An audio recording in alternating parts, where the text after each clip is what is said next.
Hello dear students, welcome to Spark Academy. चलिए आज के सेशन की शुरुआत करते हैं, जहां हम मैथ्स 2 के चैप्टर 1 यानी सिमिलैरिटी को डिस्कस करेंगे। तो चलिए सेशन की शुरुआत करते हैं। Hello dear students, welcome to Spark Academy. चलिए आज के सेशन की शुरुआत करते हैं, जहां हम बात करेंगे सिमिलैरिटी के प्रैक्टिस सेट 1.3 के रिमेनिंग क्वेश्चन पर। तो जैसा क्वेश्चन नंबर 5 आप यहाँ पर देख सकते हैं, ये आपके सॉल्व एग्जाम्पल की तरह है जो प्रैक्टिस सेट से जस्ट ऊपर दिया हुआ है। तो आप चाहो तो वहाँ देख लो, 1/2 के रेशियो में दिया है। तो बेसिकली ये क्या कहता है, इन द ट्रेपेजियम PQRS नाम का एक ट्रेपेजियम है, जिसमें साइड PQ पैरेलल है साइड RS के साथ। जो PQ है, ये जो साइड है PQ, वो इस RS के साथ क्या है, पैरेलल है। जिसमें AR जो है वो 5 टाइम ऑफ AP है। AR यानी कि बड़ा वाला सेगमेंट, वो AP का 5 टाइम है। अगर मुझे इसको रेशियो में लिखना होगा तो कैसे लिखेंगे? अगर मैं AR को डिनोमिनेटर में शिफ्ट कर दूं यहाँ पर, और 5 यहाँ जो इनटू फॉर्म में है वो यहाँ से ये इसके डिनोमिनेटर में चला जाएगा। तो ये basically 1/5 is equal to AP/AR, कुछ ऐसा रेशियो आ जाएगा। AR जो है यहाँ डिनोमिनेटर में चला जाएगा, फाई यहाँ पे डिनोमिनेटर में चला जाएगा, और ये आपको रेशियो मिलेगा। उसी तरीके से कहता है AS is also 5 time of AQ, ठीक है। Then prove that remaining side that is SR is also 5 time of PQ। तो हम इसे सॉल्व कैसे करेंगे बेटा? बहुत आसान है, बहुत सिंपल है। तो सबसे पहले जो आपको दिया है, आप उसको इस रेशियो के फॉर्म में ले लो। सो वी नो दैट, आपको क्या पता है कि जो AR है वो 5 टाइम ऑफ AP है, देयरफॉर AR AP के डिनोमिनेटर में चला जाएगा, ठीक है। तो ये AP/AR इज इक्वल टू 1/5 आ जाएगा। ये आपका हो गया इक्वेशन नंबर 1। सिमिलरली दूसरा क्या दिया है, AS is also 5 time of AQ। तो अब ये AS भी AQ के नीचे आ जाएगा, AQ/AS, और ये 5 यहाँ पर डिनोमिनेटर में चला जाएगा। तो न्यूमरेटर में तो कोई वैल्यू एज्यूम करनी होगी, इसीलिए 1 एज्यूम कर लिया हमने। तो इस तरीके से ये दो मुझे रेशियो मिल गए हैं। तो अब आप देखेंगे AQ/AS और AP/AR है ना, दो साइड्स पे बात कर रहा है। तो बेसिकली कहने का मतलब है यहाँ पे दो ट्रायंगल आपको दिखेंगे, SAR PAQ, ठीक है। तो हम यहाँ पे क्या करेंगे, ट्रायंगल कंसीडर कर लेंगे। In triangle PAQ and triangle SAR, दोनों ट्रायंगल में क्या कॉमन है बेटा? दोनों ट्रायंगल में इनका जो साइड है, करस्पॉन्डिंग साइड का जो रेशियो है, they are in a proportion, the sides are proportion. तो आप यहाँ पे लिख सकते हो माई AP/AR is equal to AQ/AS, क्योंकि अगर राइट हैंड साइड दोनों इक्वल है बेटा, 1/5 तो लेफ्ट हैंड साइड भी आपस में इक्वल हो जाएगा। From equation 1 and 2, from equation 1 and 2 से ये दोनों करस्पॉन्डिंग साइड मुझे आपस में इक्वल मिल गए। और तो और इसमें जो एंगल A है वो वर्टिकल अपोजिट है। Angle PAQ is also congruent with angle SAR। इसको आप वर्टिकल अपोजिट एंगल भी बोल सकते हैं। तो जब आपको करस्पॉन्डिंग साइड आपका रेशियो आपस में इक्वल मिला, यानी PA जो है वो AR से इक्वल हो गया रेशियो के फॉर्म में, और AQ जो है वो AS से इक्वल हो गया रेशियो के फॉर्म में, तो दो साइड और एक एंगल, 2 साइड्स एक एंगल, यानी कौन सा टेस्ट लगेगा, SAS, ये टेस्ट लगेगा। और हम ये प्रूव कर सकते हैं कि दिया हुआ ट्रायंगल आपस में कॉन्ग्रुएंट है, therefore triangle PAQ is similar with triangle SAR. Reason क्या दे सकते हैं? By SAS test, SAS test से ये सिमिलर हो जाएंगे.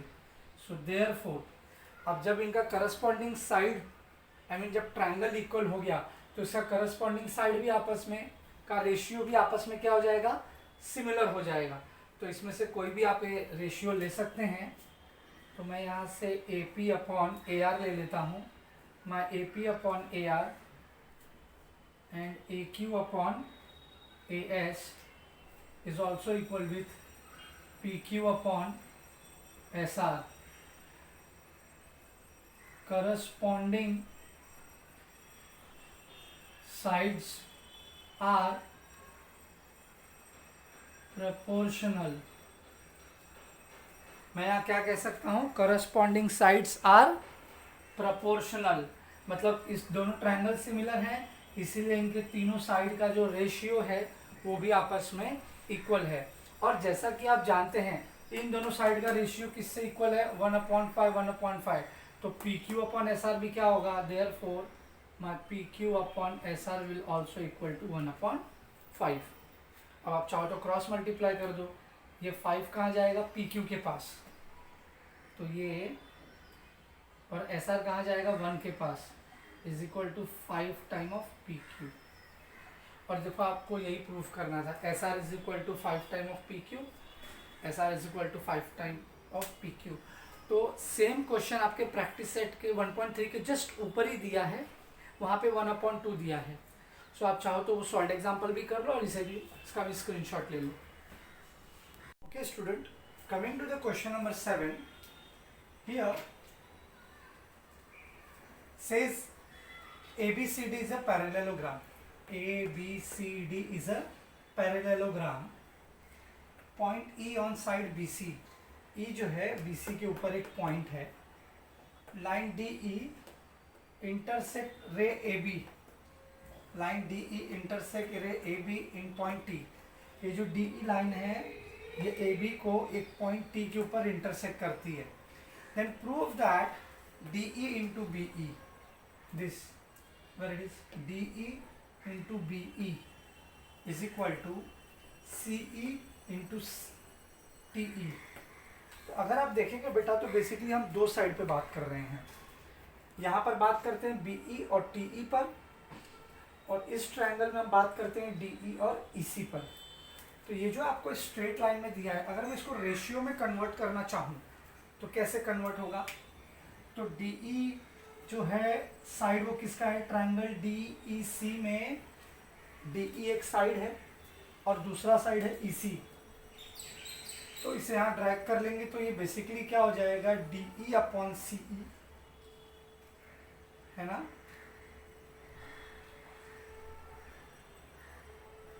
DE upon CE. ये तो आ नहीं सकता ना साथ साथ में, अपोजिट वाला ही आएगा.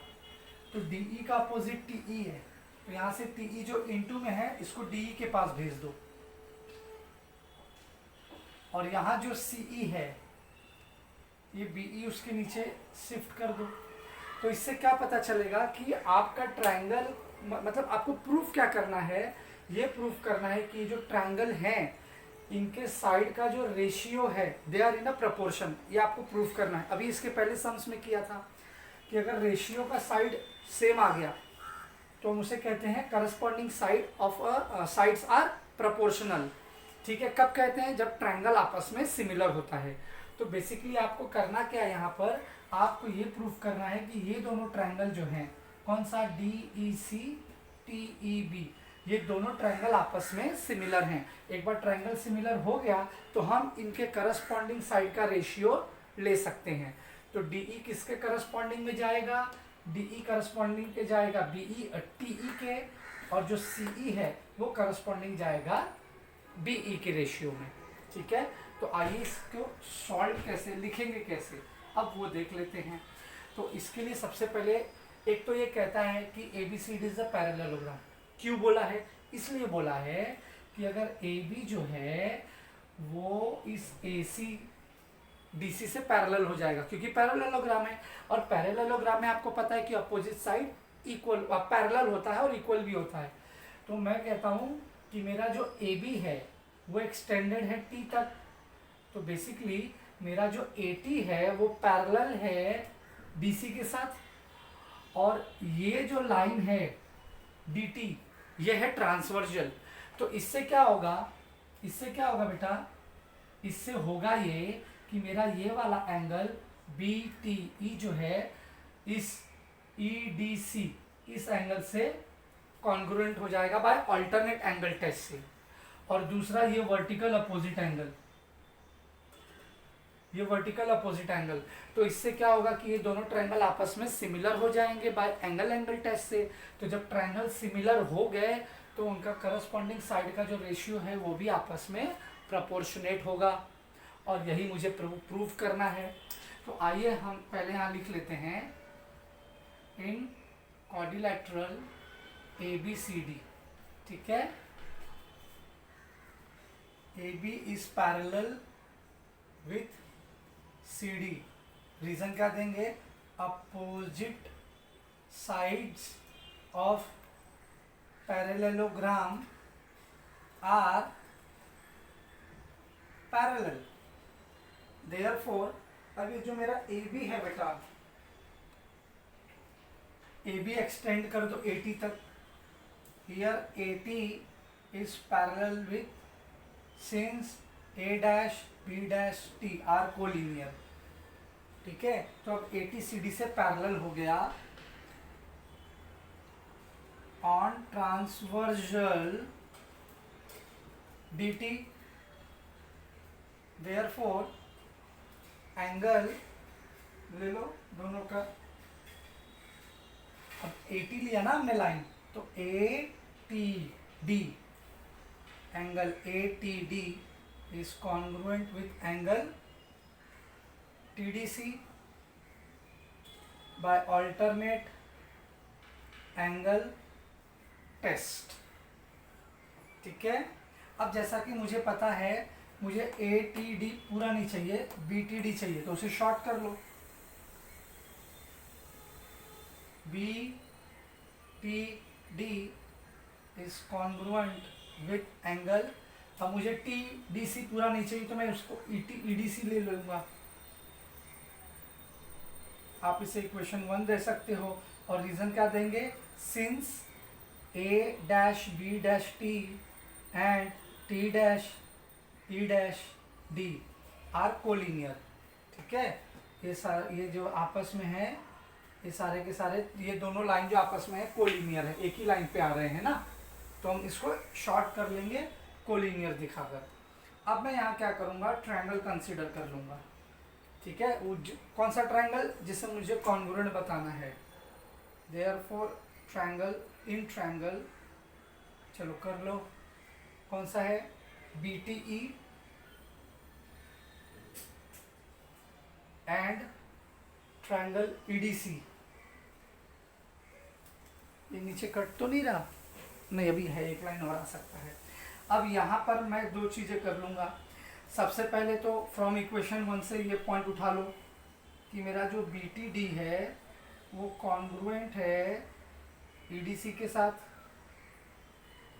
From equation 1, therefore angle B E T will also congruent, B E T will also congruent D E C, vertical opposite angle, ठीक है। वर्टिकल अपोजिट एंगल से ये दोनों एंगल भी आपस में कॉन्ग्रुएंट हो जाएंगे, तो यानी इसके इन दोनों ट्रायंगल में दो एंगल कॉन्ग्रुएंट हो गए, है ना। ये देखो ई ई सेम हो गया, और यहाँ से टी और डी आपस में सेम हो गया बाय अल्टरनेट एंगल टेस्ट से। तो अब यहाँ पर क्या कर सकते हैं हम, therefore triangle BET is similar with triangle DEC by angle test of similarity, ठीक है, by angle test of similarity से ये दोनों ट्रायंगल आपस में सेम हो गए। BET ये वाला ट्रायंगल आपस में सिमिलर हो गया EDC से, ठीक है। तो ये दोनों ट्रायंगल जब आपस में सिमिलर हो गए तो इसका करस्पॉन्डिंग साइड भी आपस में सिमिलर हो जाएगा। तो कौन कौन सा है करस्पॉन्डिंग साइड, तो ले लो BT किसके करस्पॉन्डिंग्स में है, DC के, और BE किसके करस्पॉन्डेंस में है, EC के, और TE जो है वो किसके करस्पॉन्डेंस में है, DE के, ठीक है। रीजन क्या दे सकते हैं, करस्पॉन्डिंग साइड्स आर प्रोपोर्शनल, मतलब जो इसका करस्पॉन्डिंग साइड है वो इनका प्रपोर्शन में है, ऐसा ही आप यहाँ पे इसे कह सकते हैं। अब क्या करने के लिए कहता है, अब इसमें मुझे क्या साइड, कौन से दो साइड चाहिए, DE और EC वाला कहाँ है, एक तो DE आपका ये रहा और EC BE वाला आपका ये साइड रहा। ये साइड की मुझे ज़रूरत नहीं है, तो मैं इन दोनों को कंसिडर करके क्रॉस मल्टीप्लाई करूँगा। तो DE कहाँ जाएगा, BE के पास, DE कहाँ जाएगा, BE के पास, EC कहाँ जाएगा, TE के पास। सो DE multiply by BE and EC multiply by TE। और मेरे बच्चों आपको यही स्टेटमेंट प्रूव करना था। सो जल्दी से इसका स्क्रीनशॉट ले लो, बढ़ते हैं अगले क्वेश्चन की तरफ। स्टूडेंट बढ़ते हैं अपने सेकेंड लास्ट क्वेश्चन की तरफ। यहाँ पर कहता है कि सेगमेंट ACBD इंटरसेक्ट करते हैं पॉइंट P के ऊपर। AB I mean AC and BD intersect करते हैं पॉइंट P के ऊपर, जहाँ पर दोनों का रेशियो दे दिया है AP upon CP is equal with BP upon DP। ये आपको जो दोनों ट्रायंगल, और फिर से इसमें आपको दो ट्रायंगल नज़र आ रहे हैं, APB CPD, दोनों ट्रायंगल के जो करस्पॉन्डिंग साइड हैं उनका जो रेशियो है वो आपस में इक्वल है। तो कह सकते हैं corresponding sides are proportion, they are in a proportion. कभी भी याद रहे बेटा, रेशियो अगर इक्वल होता है तो हम कहते हैं कि साइड इन अ प्रपोर्शन, इस साइड दोनों का प्रपोर्शन एक ही है। फिर वो 1:1 हो सकता है, 1:5, 1:3, 1:2 कुछ भी हो सकता है, ठीक है। तो इस दिए हुए डेटा के आधार पे आप ये बताइए कि दोनों ट्रायंगल ABP DCP दोनों ट्रायंगल आपस में सिमिलर हैं। तो आइए इसे अब लिखेंगे कैसे। तो सबसे पहले जो दिया हुआ डेटा है वो लिख लेते हैं। आपको क्या कहता है कि इसके करस्पॉन्डिंग साइड आपस में इक्वल हैं, किसमें, ये दो ट्रायंगल में। तो ट्रायंगल का नाम पहले बताइए। In triangle ABP and triangle DCP where AP upon CP is equal to BP upon DP, आप इसे बोल सकते हैं this ratio is given। therefore अब आप ये देखिए एंगल P जो है ये वर्टिकल अपोजिट हो जाएगा दोनों में, दोनों ये आपस में इक्वल हो जाएंगे। तो मैं बोल सकता हूँ APB is congruent with CPD। ये PP आ गया ना, कॉन्ग्रुएंट हो जाएंगे, वर्टिकल अपोजिट एंगल। आप इसका फुल फॉर्म लिखिएगा, शॉर्ट में मत लिखिएगा। तो अब आप देखेंगे बेटा कि ये दोनों साइड जो हैं वो दूसरे ट्रायंगल के साइड से इक्वल, किससे का रेशियो से इक्वल में है, दूसरी तरफ एंगल भी इनका इक्वल में है। तो क्या मैं बोल सकता हूँ triangle ABP is similar with triangle DCP by side angle side test of similarity, है ना। कितना सिंपल और छोटा सा था, आपको सिर्फ ट्रायंगल कंसीडर करना था, वो भी आपको दिया है। आपको जो साइड का जो प्रपोर्शनेट कर लेना था वो भी आपको गिवन था। आपको सिर्फ एक एंगल कंसीडर करना था, वो भी वर्टिकल अपोजिट, जिसे आप खुद देख भी सकते थे। और इसी की मदद से हम कह सकते हैं कि by side angle, side test से ये प्रूव होता है कि ये दोनों ट्रायंगल आपस में सिमिलर हैं। ये दोनों को साथ में कंसीडर करने से आप एक चीज चाहो तो ये भी यहाँ बोल सकते हो, करस्पॉन्डिंग साइड्स आर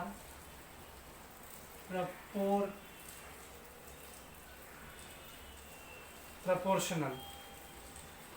ठीक है, चलिए अगले लास्ट क्वेश्चन की तरफ बढ़ते हैं। Okay student, coming to the question number 9। आप यहाँ पे देखिए, triangle A B C, point D is on B C. D जो है बी सी के ऊपर है, कुछ इस तरीके से है, जिसमें बी ए सी जो है ए डी सी से कॉन्ग्रुएंट है। बी ए सी जो है इस ए डी सी से कॉन्ग्रुएंट है। तो आपको कहता है prove that C A square is equal to C B into C D. तो आप क्या करोगे बेटा, आप इस ट्रायंगल को दो पार्ट में बना लो। पहले तो देखो, ट्रायंगल आप जितना ट्रायंगल को समझने की कोशिश करोगे, आपको बड़े आसानी से उसको आप सॉल्व भी कर पाओगे। तो मान लो मैं ये दो ट्रायंगल को, कौन सा, बी ए सी और ए डी सी, दोनों ट्रायंगल को अलग अलग ले रहा हूँ।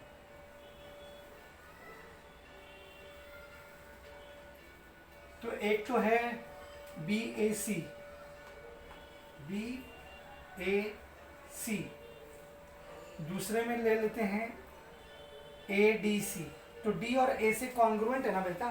देखो यहाँ कहता है ए और डी आपस में कॉन्ग्रुएंट है, तो ये वाला एंगल ये एंगल से कॉन्ग्रुएंट होगा, तो इसको मैं डी ले लेता हूँ। ठीक है, ए डी और सी, सी यहाँ पर है तो इसके करस्पॉन्डिंग ए सी हो गया। तो अब आप एक चीज नोटिस करोगे कि बी ए सी और ए डी सी दोनों में एंगल ए जो है एंगल डी से कॉन्ग्रुएंट है, गिवन है, देख लो यहाँ पर। और जो सी एंगल है वो कॉमन एंगल है दोनों में, बी ए सी में भी सी आता है, ए डी सी में भी सी आ रहा है। तो by angle test, so by angle test से मैं ये बोल सकता हूँ this two triangle are similar. तो जब ट्रायंगल सिमिलर होगा तो उनका करस्पॉन्डिंग साइड का रेशियो क्या होगा, वो भी आपस में सेम हो जाएगा। तो चलो करस्पॉन्डिंग साइड ले लो, बी ए का करस्पॉन्डिंग साइड है ए डी, वहीं ए सी का करस्पॉन्डिंग साइड है डी सी, और बी सी का करस्पॉन्डिंग साइड है ए सी। अब मुझे क्या करना है, मुझे सी बी सी डी वाला साइड चाहिए। कहाँ है सी बी सी डी, देखो सी बी और सी डी यहाँ है, यानी इस साइड की मुझे अभी फिलहाल तो ज़रूरत नहीं है। तो मैं क्या करूँगा, इन दोनों साइड को कंसिडर कर लूँगा। इसके लिए आप रीज़न दे सकते हो बेटा, करस्पॉन्डिंग साइड्स आर प्रोपोर्शनल। ठीक है, और इसको शुरू करने से पहले आप यहां लिख लो, in triangle B A C and triangle A D C, B A C A D C, जिसमें एंगल टेस्ट लगा देना। और कौन से दो एंगल लोगे, बी ए सी ले लेना, बी ए सी को कॉन्ग्रुएंट बता देना किसके साथ, बी ए सी को ए डी सी के साथ,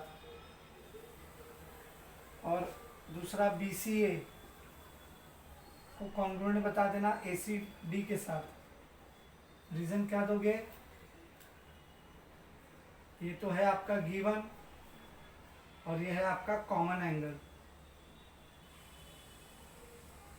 देयरफॉर अब आप यहाँ पर लिख सकते हो triangle B A C similar with triangle A D C. तो ये पहला स्टेप है, ये दूसरा स्टेप है, फिर तीसरे में हम यहाँ आएंगे, तभी तो हम इसके करस्पॉन्डिंग साइड को ले पाएंगे। ट्रायंगल कंसिडर करो, उसको आपस में सिमिलर बताओ by angle test of similarity. ठीक है, उसके बाद हम करस्पॉन्डिंग साइड लेंगे। अच्छा, इसमें भी हम किसे कंसीडर करेंगे, इन्हीं दो साइड को, और उसके बाद AC कहाँ जाएगा, इस AC से मल्टीप्लाई होगा, और DC कहाँ जाएगा, इस BC के पास, क्रॉस मल्टीप्लाई कर दो। तो यहाँ पर क्या मिलेगा, ये आपका चौथा स्टेप यहाँ आएगा बेटा, AC मल्टीप्लाई बाय AC। तो AC बोलूँ चाहे CA बोलूँ, बात तो एक ही है ना बेटा। AC को CA लिख देता हूँ क्योंकि यहाँ पर मुझे CA चाहिए। तो CA into CA is equal to CD, BC है, इसको CD ले लेते हैं, और यहाँ BC है तो CB ले लेते हैं। खाली लेटर आपको आगे पीछे कर देना है, CB multiply by CD, CA into CA, CA square, CB into CD। यही बेटा आपको प्रूफ करना था। सो आई होप आपको ये भी अच्छे से समझ में आ गया होगा। तो यहाँ पर बेटा हमारा आज एक और प्रैक्टिस सेट कंप्लीट होता है 1.3। अगले सेशन में नए टॉपिक के साथ मिलूंगा। तब तक के लिए घर पे रहें, सुरक्षित रहें और अपने सेल्फ स्टडी को यूं ही करते रहें। Thank you so much for watching this video.